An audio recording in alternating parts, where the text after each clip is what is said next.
All right, it's 4 o'clock. Um, Thanks again, everyone, for joining in.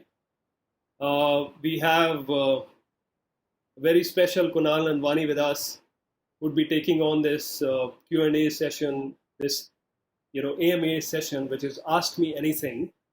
So, any relevant questions that you have related to entrepreneurship, startups, the current situations, whatever, uh, just mention them in the comment box or raise your virtual hand that you see on the screen. So we can ask you to ask a question later.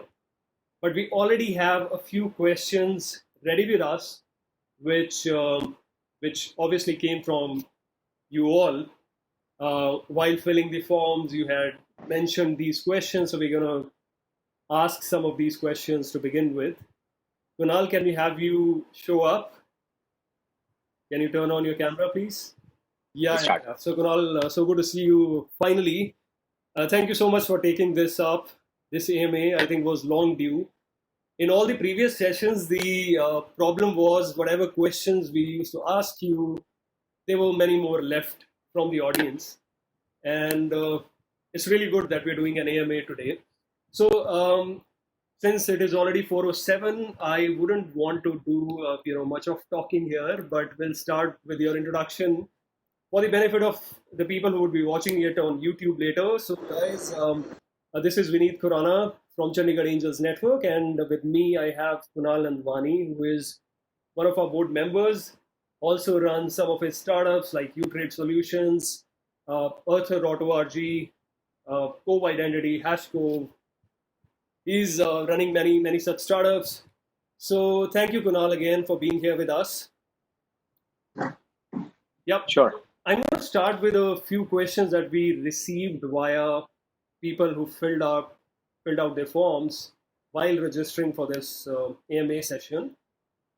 Kunal, so what's the overall impact of COVID-19 on startups, and what's the way ahead?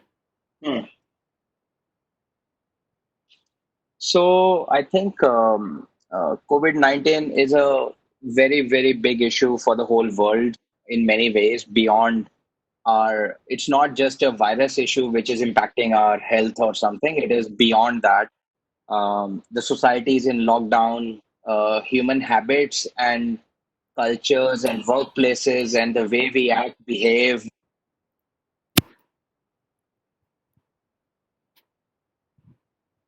In the short term, this calendar year, I think uh, anywhere between 10 to 30 to 40% of the global workforce population will lose their jobs as well. And in between, a lot of people are suffering. It's So many businesses are gonna take a step back, realign themselves, cut their costs, try to survive. Many will shut down due to the debt if they have any, or due to the lack of business opportunities. If they are in the sectors which are completely impacted, like aviation, like hospitality, like many things that people are not gonna do in the coming future. In the near term, I think many businesses will shut down and not open again ever. So it's a very big impact on all businesses, and startups will face even the more heat than the existing bigger businesses, because bigger businesses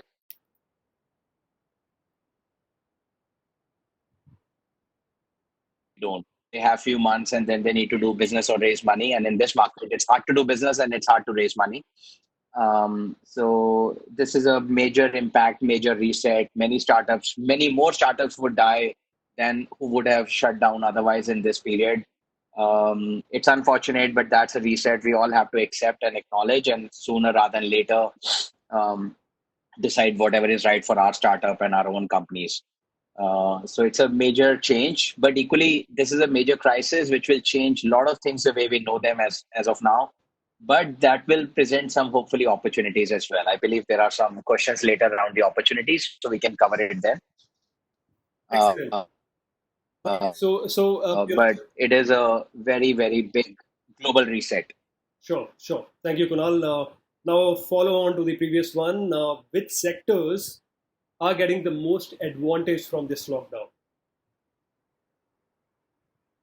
I think the beneficiary sectors that will benefit are either the ones that are digital. digital in nature. So digital meaning more online businesses than offline. And online doesn't just mean e-commerce. Online means companies like Zoom, companies that are helping people work from home. All the tech, IT services sector depends on them connecting on internet, working from home.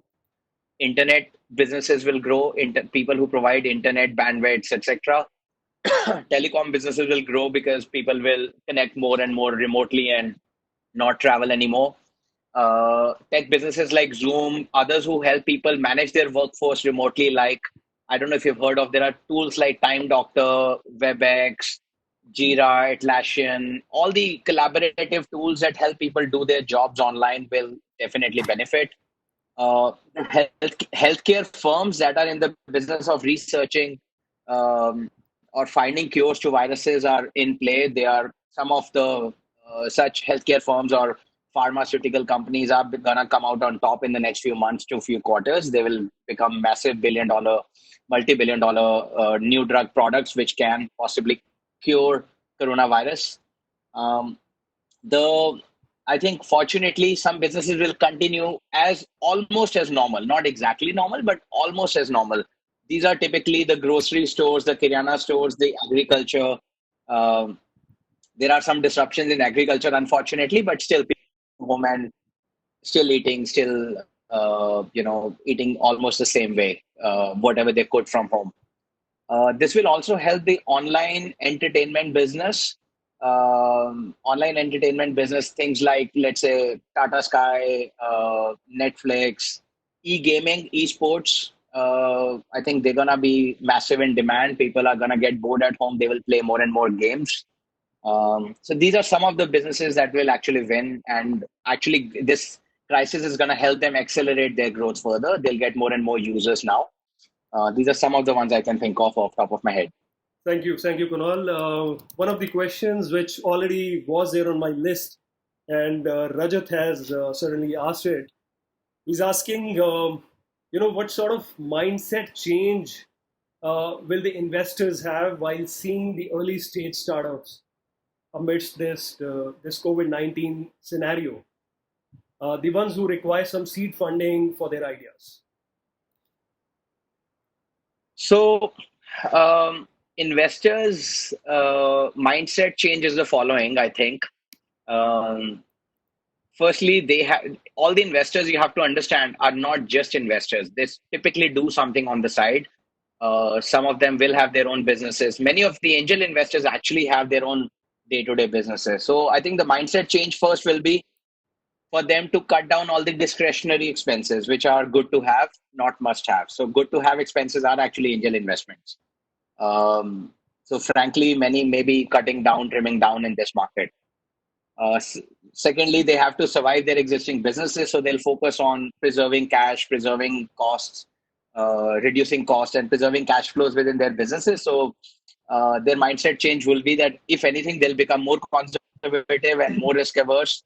And some of them will actually not survive themselves in terms of this current crisis. Their businesses may go down, then their angel investment capability will go down, etc. So if anything, the investor's mindset changes towards smaller, lesser, more conservative investments.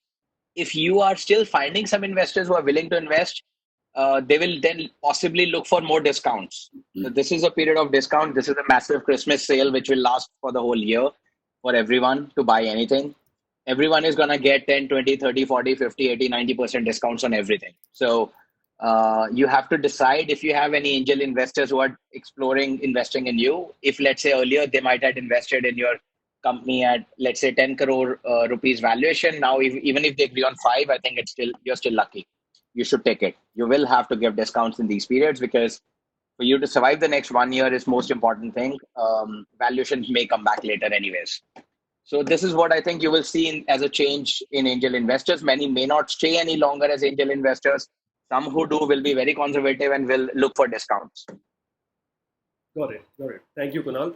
Ashish has a question that he is working on a recruitment solution, which is automation of screening candidates.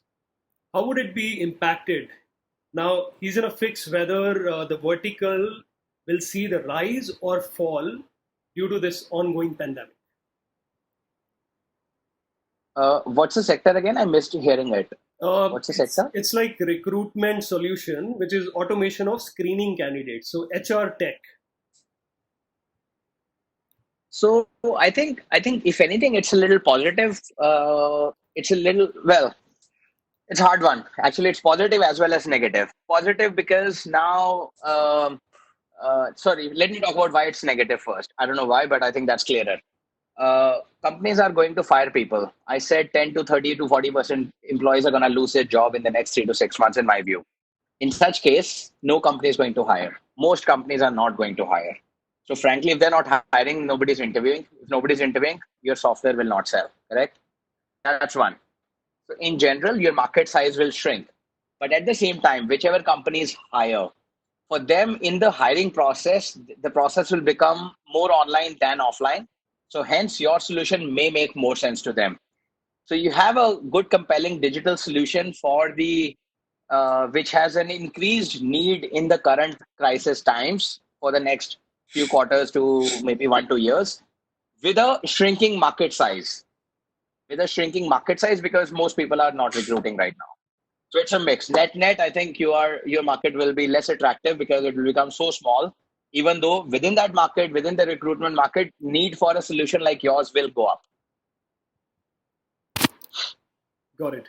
Um, Now, Manad had a question related to the virus only. He works in the travel industry. Um, I'll just cut it short. He's asked a very long question, but so briefly, he's working in the travel industry, and it's completely devastated due to the pandemic. Any suggestions to the young startups working in this field? Travel. So travel industry is going to yeah. So travel industry is one of the ones which is the hardest hit and is hit immediately. So all the likes of Make My Trip, airlines, aviation companies, hotels, hospitality, travel. I think number until we have the full proven well working team given to everyone in the world, everyone in the region or a country, nobody will start traveling easily again. Most people will be scared. Unfortunately, the more than the fear of the pandemic now, or more than the fear of the getting the coronavirus, uh, it's the fear of having the fear, right? That's what is going to probably lead to people being more paranoid, more scared, and not do any travel anymore. So, frankly, short term meaning, let's say the next 1 year, I don't see how your industry will ever grow. It'll shrink dramatically, maybe by 70, 80, 90%, something like that. Just imagine why will somebody travel, right? People are not going to 100 meters away from their home in the curfews and the lockdowns, which are going to sustain for the most part of the rest of the year. There may be some start stop of the workforce. Limited people may go out, but nobody will travel out of discretion. Nobody will travel even for work. Now they'll be used to doing the Zoom meetings only. So frankly, travel businesses have the hardest time, and I would not be surprised that many, even big ones, likes of Make My Trip, etc., if this continues for another year or two, they may shrink dramatically, and some of the smaller versions of Make My Trips and other travel agencies may even shut down. They have to. They will not be able to survive. So very tough time for you. Good luck, and hope you can survive this and somehow come out on top or pivot your offering somehow into something else. Great. Thank you, Kunal. Uh, Ujjwal has two questions. He's asking how is e-commerce going to change after the virus ends? And two, how is organic produce and organic food consumption going to change after the virus ends? E-commerce and organic foods, right? Yes. Yeah. Okay. So I think e-commerce of India today is, I don't know how much of you know this, that 50% of all e-commerce stuff is just mobile phones and related accessories. So 50% of stuff sold on Amazon, Flipkart is mobile phones and accessories. Okay.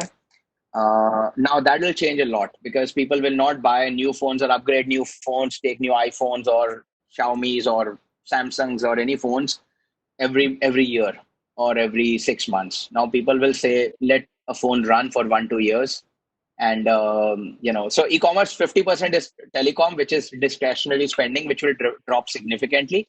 The rest of e-commerce, which is like Amazon selling anything online, which otherwise you would get offline in a local market. I think it'll be mixed. I think people will actually doubt that if Amazon is bringing a box, who is packing it? Could it have a virus or not? Am I safe by ordering from Amazon or not? Or is it easier that I now pick up locally from the local market, the essentials only, and the other discretionary stuff I don't order? So e-commerce in general will slow down. E-commerce for the comparing Amazons and Flipkarts, assuming that's what you're talking about, and not about Zomatos and Swiggies, which will have another very hard period for them because not many people are going to order anymore from outside because of the risks and the fear. So e-commerce will shrink. Organic foods has always been in my view, more of a made up fake market. The world used to be organic until we made it inorganic, and now we charge more to encourage organic consumption. I think people will have less and less money to spend. So, frankly, people will become very cost conscious. So, frankly, I think even the rich people who typically afford luxuries of organic foods and organic stuff, which is reasonably expensive, typically 2-3 times the normal stuff available in the market, I don't think their market will grow too much. They will stay a little bit here and there. They will survive. They'll not shut down too much because uh, that society of people typically have a lot of money and they have money to run for years. But I think overall organic market will shrink as well and e-commerce will shrink as well. Both of them will shrink 10, 20%, 50%. I don't know, but somewhere that's a range. That's where it will shrink. Great, Kunal. We have so many questions. I can't even tell you. Some people have written long stories. So I'll just try to read them as Yeah. much as I can. Um, so Okay. Anup has a question related to market research. Like, how do we begin with projecting consumer base or possible annual revenue when we do not have any data available? So, startup is a legal tech startup, and there is not much data available to make any kind of projections. So if you can't make a projection in a business, you should not do that business. Number one, because it means you don't understand the market well enough. If you don't understand, let me give another saying from a card game, poker. If any of you play, if you don't know who the fool on the table is, then it's you. So in order to play a game, in order to run a startup, you need to understand your business market well. You may not have the accurate number, but you should have a range by estimating something. What is your legal tech startup doing? Okay. It's trying to automate some part of otherwise offline legal work, I assume. That's what they all claim, I guess. E-sign, e-validation, whatever. Now, your target market is at the end being served by something called what a customer always have, a next best alternative. Their next best alternative is them going to their local notary, them going to their local lawyer or somebody to get some paperwork done or signing done or documentation or contracting done, etc. Right? That has a cost. There is a cost to it. And the way you project those numbers are, there are studies you can find how much do lawyers make in India, how big is the legal market, or let's say contract formation in legal in India. And what is it that you're trying to replace with your tech? So that is your market size. You should be able to figure that out. And at a high level, you might say it's anywhere between, let's say, 100 crores to 200 crores. Let's say I'm making a number. You might say if you move it to technology, its cost should go down anywhere between half, 50% drop. It should drop by 50% to 90%. This is what the role of technology is. It has to make things cheaper and also, of course, efficient and faster and all that. So now if the market was 100 to 200 crores, if you drop it by at least, let's say 50 or 60% cost, then your market size is 50 to 100 crores. That is your market. You have a size. Of course, your customer has a next best alternative of going back to the non-tech legal world or going to legal tech world with one of your competitors, right? So I think there are always ways you can make a market size estimation. Now, estimation might be wrong. You might be wrong that it's actually no, not 100 or 200, it's 500. But at least you have a sense. It's 50 to 500 crores. That's okay. You understand there is a market. If you can't figure out even in that range, means you're not understanding the market well enough, then don't do it. You are not solving a problem if you don't understand how big the market is, right? Got it. Thank you, Kunal. Harish has a question, a very interesting one. He says, as I'm working in street food sector, providing hygienic food for the food safety, post COVID, is it an opportunity or a drawback?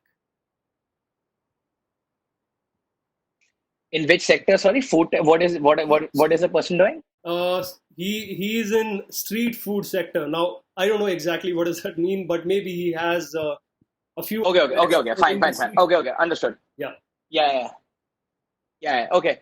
So I think food for a year will be tough. I think all the food joints.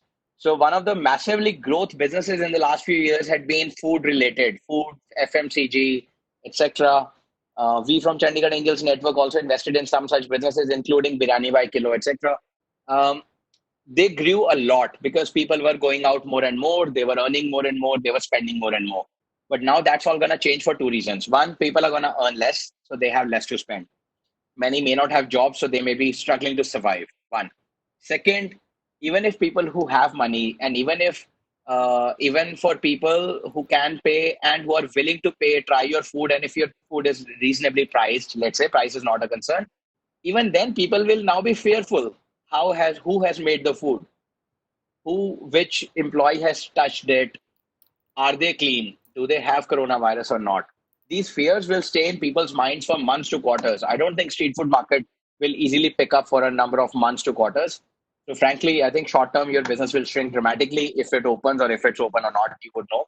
But I think in spite of people having all the urges to go out and eat street food like pav bhaji, like golgappas, like whatever, I don't think due to the hygienic factor and the fear of catching coronavirus from it, people will come out easily, or they will start spending easily until the vaccine is there and cure is there and everyone is comfortable that it's not a major concern anymore.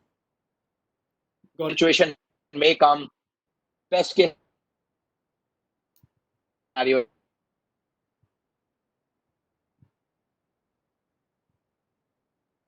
Vineet? Yeah. Thanks, Kunal. Now the next one is from Varun.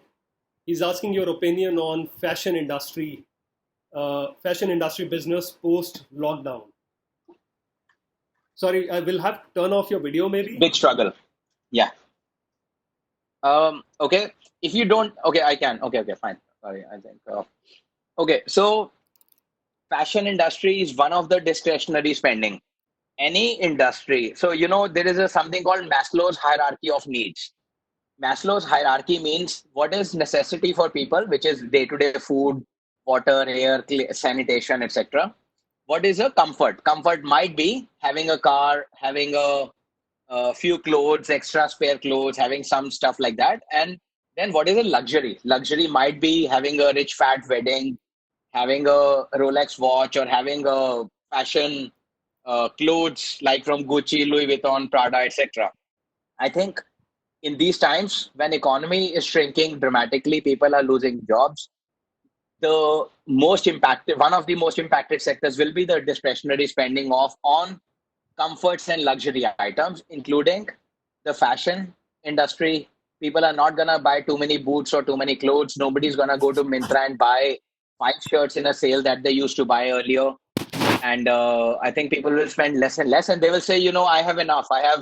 Let's say if I have five shirts, and earlier I was buying two more shirts in a discount. Why will I buy two more anymore? I'll say, let these five run. I'm not even wearing them every day. Half the time I'm at home only. So, so I think fashion industry will struggle. It will drop dramatically. And a lot of discounts will come out. I think most of the Mintra products or whatever luxury fashion products will go on massive big sales, and handful of people may be able to buy them or afford them. But still, I think the industry will shrink this year for sure. Next year onwards, once the vaccine is through, economy comes back on its feet, which might be 1 to 3 years later, it may come back again. But next 1 year is the toughest time for this industry right now. All right, great. The next one is on IT industry.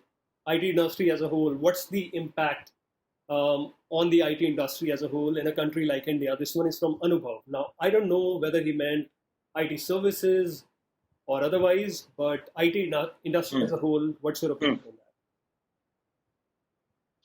So, two things, mixed opinion.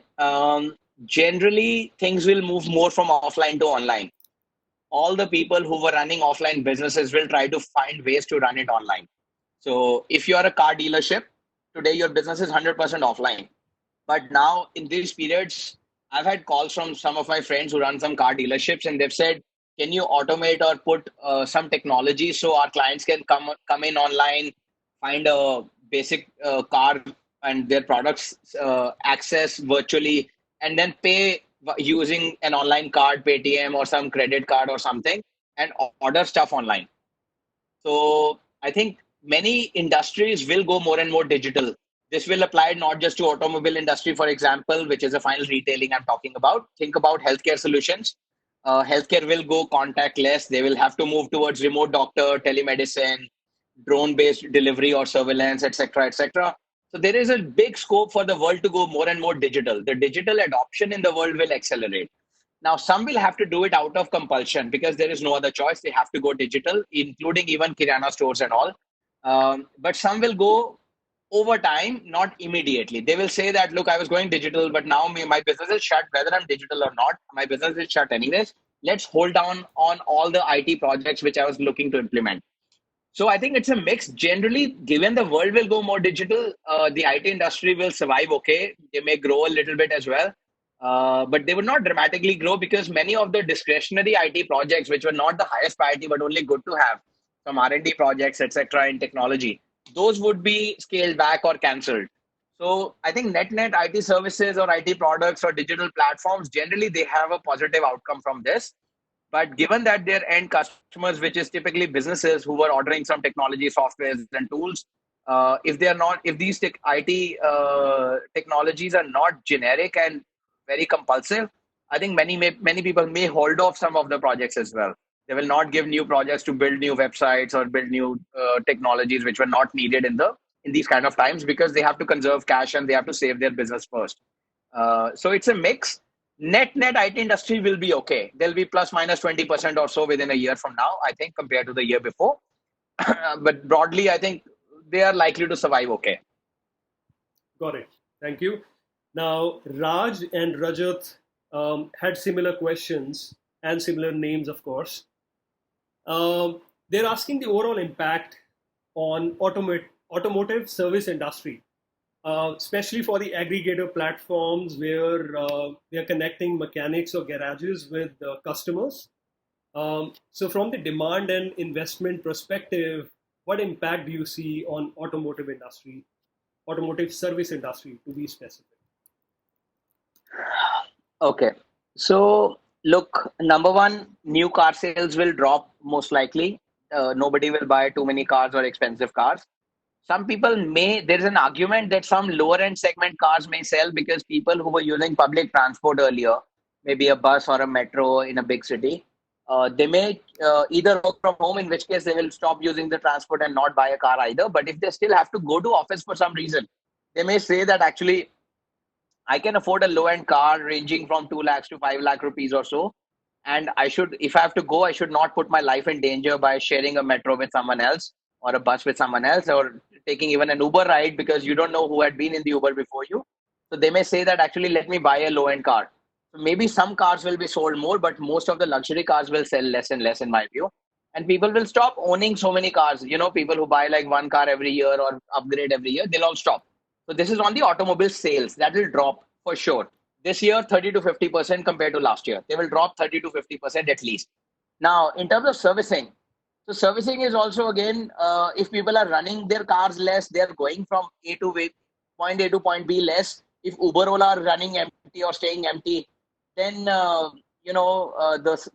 servicing will not be needed much either. If the cars are just staying at homes or staying at in the garages, they're not gonna need too much servicing. So service demand will also drop because people are gonna commute less and less and only to places where they need to go. Otherwise, amidst 50% lockdowns or 100% curfews, many cars will not run for months to quarters, right? So I think the industry will shrink as well. Now, I think you will get more and more mechanics come to your platform though, because they will be also not getting much work otherwise. So they would want any work. So if you can still bring some work to them, I think you can charge more commissions and still be relevant to them. But short term, your market is shrinking a lot. In the next 1 year, the service industry, I don't know, let's say if it was worth 100 last year, this year it will be like less than 50 or 40. So definitely it's a big shrinking and big drop in the market size for you. But mechanics will be more interested in working with you now. The ones who would say earlier, why should I sign up? Why should I pay something? They may all consider to sign up and they would not want to lose an opportunity to get a any service order to them. Excellent. You actually answered Yatendra's question as well by mentioning Ola and Uber. So I wouldn't repeat that question now. Yeah. Bhaskar's question is, what's your take on fitness industry, like gyms and sport fitness outlets? So gyms will struggle too because people would not want to go to places where other people have been. Social distancing norm means that you in a gym, if you had 50 people earlier any time in the day and paying, let's say, I don't know, 10,000 or 50,000 rupees a year, people will not go anymore because they will say that it's risky, and gyms may not be allowed to open by the governmental orders for another 3 to 6 months, even if they partially open any other essential services or any less contactful services. So I think gyms kind of institutions will struggle. They will not get new memberships or membership renewals. People, for the sake of exercising, they will have to go to open areas, into parks or something else whenever the curfews and lockdowns are lifted. People will do more exercises at home. If there are any group classes being delivered by phone or by some instructor online through Zoom or whatever, or WebEx, I think those guys may survive okay. But gyms as a whole will not survive. I think many will shut down in the next few months. Some might have already started to shut down, so they will struggle. Got it. One question from Vedpal, again on the impact due to COVID-19. So he's asking, how is the face recognition market going to be after COVID-19 with respect to privacy concerns? So, if you think about it, there could be Uh, more surveillance with face recognition technology. Some cameras deployed here and there. Now, any rough ideas on yeah, yeah. privacy So concerns? in general, the surveillance will increase on people. So, government has already gotten millions or hundreds of millions of people to download the Setu app. You may have downloaded as well.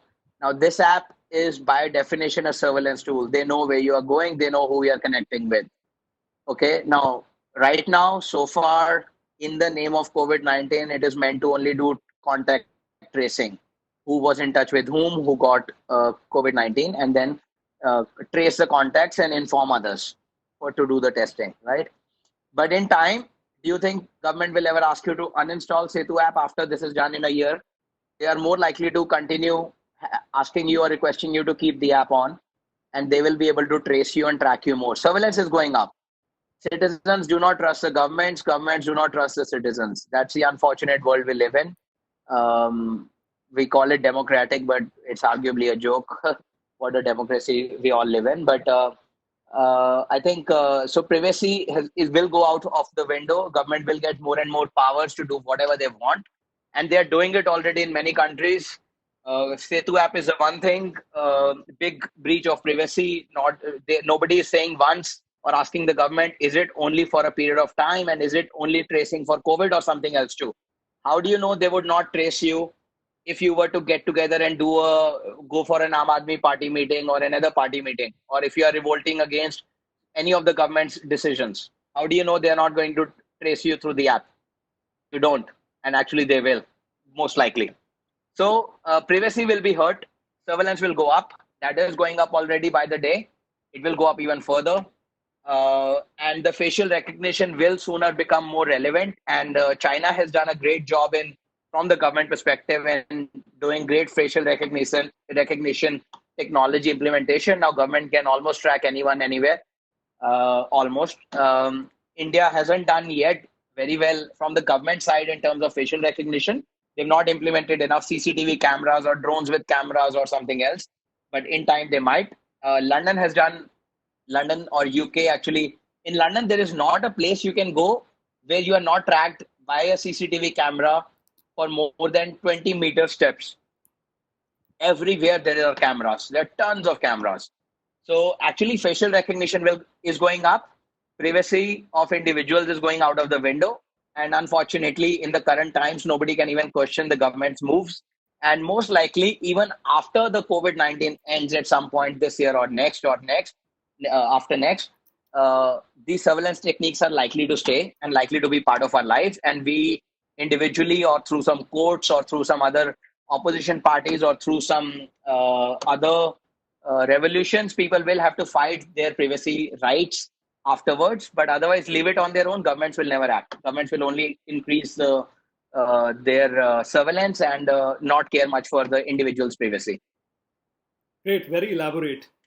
Um, Now, Sahib Deep and Nikhil had similar questions related to edtech. So I'm going to read Sahib Deep's question, which is more elaborate. He says, we are an e-learning startup 7 weeks approximately from launch. We have just done a friends and family round so far. Should we utilize a growing interest in the edtech industry and raise an angel round right now with a lower valuation, or wait and see till our current funding allows? So, a few things. Number one, you should raise money at least 6 months to a year before you run out of money. Okay, don't wait. I don't know how much funding you have, but if you think you can run your company right now for, let's say, 1 year or so, you have to start talking to investors now, because you can't start just 9 months later and imagine that you'll get funded in 3 months. Funding process will take good 3 to 6 months in the best case, up to 1 year in normal cases. And in current scenarios, assume 1 year at least. So unless if you have enough funding to run for more than a year, you can wait a little bit. If you have funding less than a year, start raising now, at least talking now. Valuation may be decided in 3 to 6 months or so, by the time somebody commits and somebody comes close to that. But edtech industry as general will do better. Schools may not open this year, or very few will open for kids. More and more education will be done through webinars and remote sessions, and so edtech will have a big play. I think they will certainly have a growing market for sure, because education is here to stay most likely. And in the presence of education, and in the absence of a year or two of contact and social distancing and all, I think edtech will make much more sense, and more educational institutions or edtech potential offerings will become relevant for more people. So I think you are in a good business, and it's likely to benefit from the current scenario. But don't wait another 6 months or 9 months if you only have a year's runway left. You need to start raising, at least expecting that the raising process will take good 6 months to 12 months. Great. Now, just an add-on to this is Subodh's question, who is interested in edtech things, so sectors which are growing, and edtech specifically he mentioned. Now, he's into a largely affected sector, travel tech, as of now. He's asking, should we foray into new things like edtech as a subdivision since our core business is impacted? So I think pivoting or adapting is not a bad strategy, but if you have to do it well. What I see is that many times, if you have, most likely you'll have a small team, right? I mean, maybe 5 people, 10 people, 20 people, whatever it is. You can't have you can't keep doing travel anymore anyways. For the next 1 year, if there's gonna be no travel, might as well just drop it for a while as is. Do not spend one more minute or one more resource on it anymore.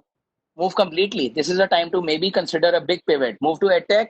Good idea. What in edtech is what you need, where you need to be careful.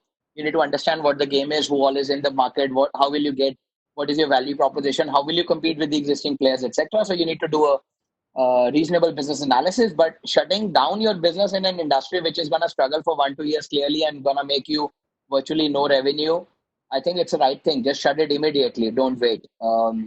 But is EdTech the right one for you to move to? And do you have the right resources to move into it? That's your call. That's your business analysis you have to make. But you don't need to do a partial on travel and then partial on EdTech. That may not help you enough, because if you have to enter into a new market of EdTech, you will have to compete with the existing players. It's better you go with all guns blazing, go with all your resources you got, rather than or through a handful of people only. If you have to pivot completely. This is an opportunity to do that. Great. Now, a few questions related to HR in these overwhelming times. To Ashish's question, what are some of the strategies that early stage startups can use to hire people when the product hasn't even hit the market?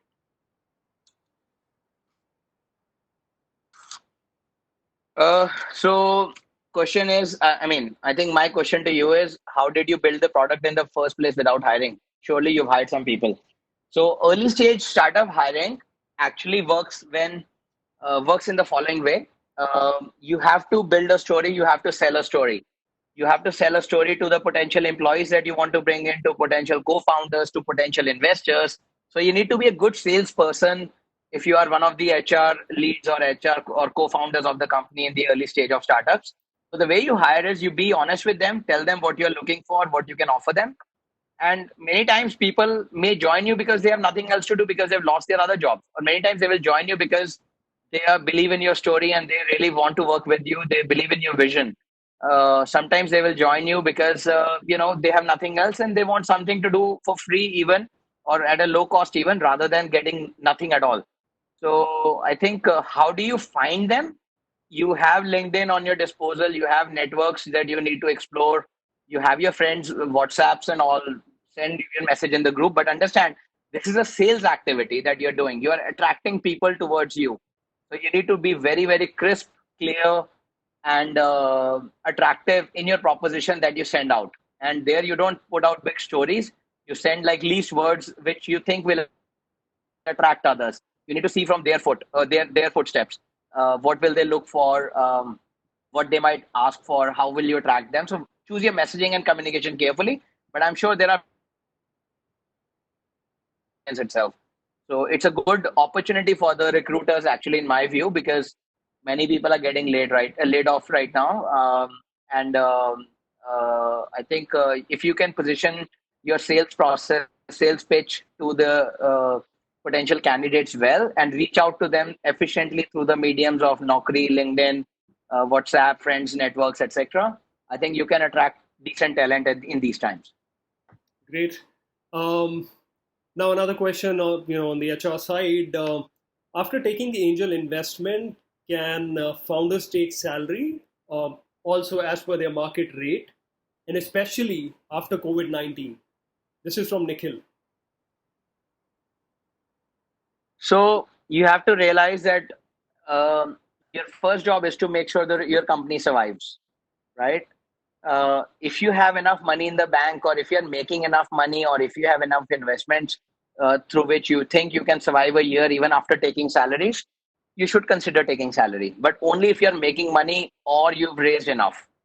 But if you are running out of funds, and definitely you should, if you are taking market salary, that is generally not acceptable. You should be at lower than market salary if you are the co-founders, because investors haven't given you to just put the money back in your pocket, but they've given you to spend in the business, hire people so that they can help you build a business, and their valuations you would enjoy after the equity valuations of the companies grow. Okay, and you also have equity in the company, presumably. So generally, market salary is a no. Partial salary you should consider and take, as long as your rest of the business can survive. Otherwise, try to take the least you can. And in order to, of course, you have to survive yourself too. You have some minimum expenses, you have a lifestyle. So try to manage at your cost. But make sure you try to first look after your people, your employees, or your costs before paying yourself exorbitant salaries. All right, great. One more related to HR from Atul. He's asking, what about the productivity in IT services industry when most of the employees are working from home, and especially for the companies with up to 10 employees? So productivity goes down in these times. It's hard for you to track. Um, there are tools available in the market. So there's a tool I'm using in my company. We have about 100 people. It's called Time Doctor. Time Doctor, assuming all your employees, IT tech colleagues are working through laptops or computers with internet, right? That's the least you would require. I'm assuming you have that. With that, if you buy a package of Time Doctor, it tracks everyone's productivity and shares with you. It tells you that how many hours who's working and what was productive or non-productive work they did, etc. It's a little bit of breach of the people's privacy to an extent, because obviously there's no video or something. They're just checking the screen capture. What is the person doing? And you can define what's productive for the person or not. Depending on the person's role, if he's a coder, then the coding terminal or the technologies will be productive. If it's a business analyst, then the Word document work or PowerPoint or internet search may be productive. For some, you can define productive or not. So there are a lot of online tools that help you track productivity. In reality, productivity will go down a little. Coordination efforts will go up. Whatever you could do with 10 people together in an office versus now you having to coordinate with all of them, checking if they can hear you, they are available to talk to you, etc. It takes a toll, and it drops your productivity for sure, at least by 10-20%, I believe. But that's acceptable as long as you are able to still work with 80% productivity. It's okay, and there are ways to track it. There are tools, online tools. One of the ones I'm using is called Time Doctor. You can look in for more. There are, I'm sure, many more tools like that, which can help you track productivity. But besides the point, if somebody is not doing well and productivity is not being shown in these tools, then you may or may not have that person anymore. That's your call. Great. Kunal, you spoke about the negative impact on fashion industry. Can there be a ticket size, a lower ticket size like 399 or 499 rupees, which may sell more when it comes to selling apparels? This is a question by Nivesh. So yeah, I mean, obviously, people will be more cost conscious. Of course, they always are. This is the Indian mentality. Assuming you're talking about India or China, hopefully not China. 399 and these price tags can be positive, yes, because they are lower price points, and generally lower price points people still tend to buy. But again, remember the discretionary spending. The spending is going down. So even the 399 products or even 99 rupee products will not sell as much as they would have otherwise. Now, how much it goes down, it depends on time, market, people, your product offering, value proposition, etc., quality, etc.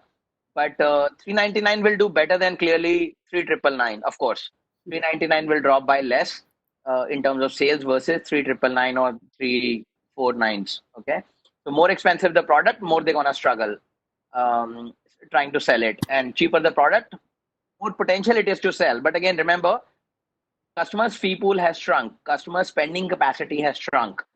So it's not that even 399 products, if in February you could sell 100 of them or 1,000 of them, now you can do the same. Now you expect at least 20 to 50% drop in even smaller, lower price categories when the world opens up.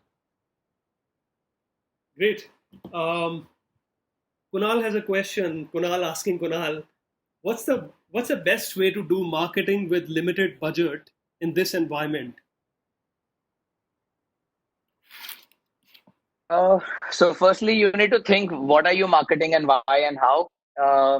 Obviously, I'm assuming you don't have enough money to buy get somebody like Dhoni to advertise for you on television. If you were, then you would not be asking me because clearly I can't afford the answer to that. But assuming you're talking about few thousands of dollars of budget in best case scenario, I think currently the Google SEO, AdWords, etc., have gone cheap. There are creativities you can do. You can make infographics, try to make them viral. You can make some videos, try to make them viral on YouTube. The celebrity endorsers or the so influencers, they are available for a very low price right now because anybody who were charging, let's say 100 for some activity, now they're charging even 20, 30, 40. So their rates are gone down because the people are not advertising. So you need to be creative around so you need to know who you are trying to reach to. What is those people's behavior, what do they do, and then find ways to attract them through social media influencers who may have millions of followers, or some celebrities, etc., or some YouTube creative videos that you can create in these times, make it attractive and try to make it go viral by spending a little bit on Google's AdWords or Facebook ads, etc. So these are the digital mediums I believe you can look at and you can try to get the maximum return out of. Excellent, Kunal. You spoke about the impact on fitness and gym industry. Um, Shekhar's question is, what could be the scope for a startup which aims to aid the industries like fitness and gym in post-COVID world to help them regrow? Sorry, I my answer will be depressing. You will struggle. Grouping is not allowed. It's a world of social distancing. Post COVID-19, if you're asking about 2021, after everyone has received the vaccine, your market may start to appear, but this year you have zero market. Nobody's going to gyms. Gyms may not be allowed. Gyms won't be afford to pay anyone to bring somebody together. It will be against the social or governmental norms of keeping the social distances, etc. So frankly, you'll struggle this year big time. Post COVID-19, if you're talking about 2021, 22, you'll see market will slowly start to open up, but not very quickly. It will be a slow process. So it'll be a very, very tough market for you, unfortunately. Sure. Atul is suggesting you write a new article with 10 ideas which can be implemented in COVID-19 time or within next 1 year. Sure. FYI, one of the ideas I was thinking, and I'll probably blog about this, was something like Zoom. Zoom has become certainly very famous. Everyone was looking at it. Even I was looking at it. I had some resources to be able to do this. But then I realized that actually it's not hard to build a video communication tool. That's easy. That's something 5, 10 people, technologists, in 3 to 6 months. But what's hard is to sell it to people, tell people why they should come to you, offer them great value for money at the price point, and run it as a SaaS model so it can just work without high cost of servicing. And in this game, before Zoom, there were not too many big players, but now Microsoft Meetings, Cisco WebEx was there, of course, before. There are many other big players established, but now Google and Facebook have come in as well. So when those big boys come in, you give up on the market. So though that market will not work for any small player, it is a big boys market.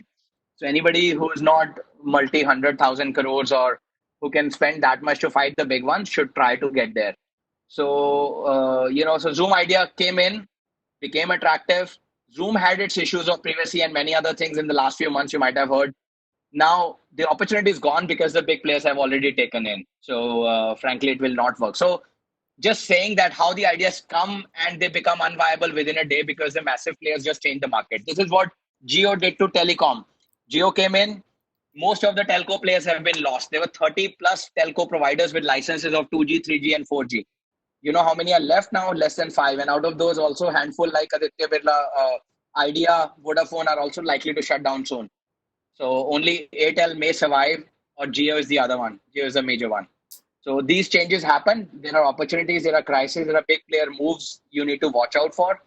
I guess point I'm trying to make, some ideas look attractive today, but they may look not attractive a month later because something has changed, some government regulation has come, some big player has come in and killed your market, potentially. So though it's not always the case, many times big players come in and they don't do execute very well. So they leave the opportunity for smaller players. So, but having said that, I'll certainly look to write upon the 10 big ideas which will make more sense. I've written some healthcare technology ideas which would make more sense. So I'll send you a link here. Feel free to look at it. So sure.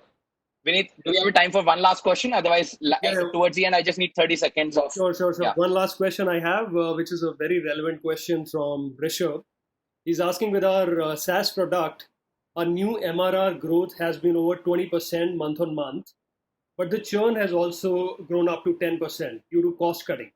What do you think we should strategize to grow? Do you think we should strategize to grow our MRR or control churn by giving discounts or some other techniques?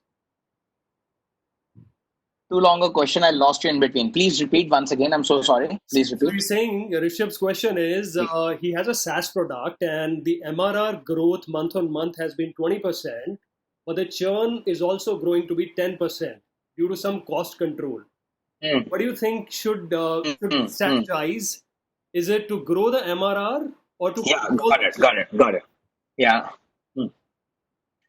So I think your answer lies in so your business is growing at 20%, but churn is also 10%. Okay. So net, if you're still going net 10%, it's positive. It's a good sign. I don't know what's your cost of 20% growth. Obviously, you're not getting clients, but just by referrals, and it may not scale beyond a point. So I think it's important at this stage for you to evaluate, talk to your clients who leave or something else. Maybe your product is not that sticky or that valuable after a point to a client. They try it for a month or two and then they say it's not as much valuable, so I'm not going to use it and I'm not going to pay for it. Or maybe it's because of COVID times that they're cutting cost. So just try to get a sense from your clients who are leaving and ask them, if I were to give you this for free, for another 6 months in the COVID times, would you continue? They might say yes, they might say no. If they say yes, then you have to think that within 6 months, will they get enough used to it that they will have to continue it afterwards and pay for it even? So that's the stickiness of your product, your value proposition to your client that you need to understand at the price point that you're offering. Best thing to do, talk to your clients. I'm sure many people have time these days. Just write a genuine, honest email saying, I genuinely want your feedback. Kindly give me some time and listen to them. So I think you'll get your answers from that, and then you'll hopefully find enough data after talking to a handful of clients that what is the best strategy out of this for you.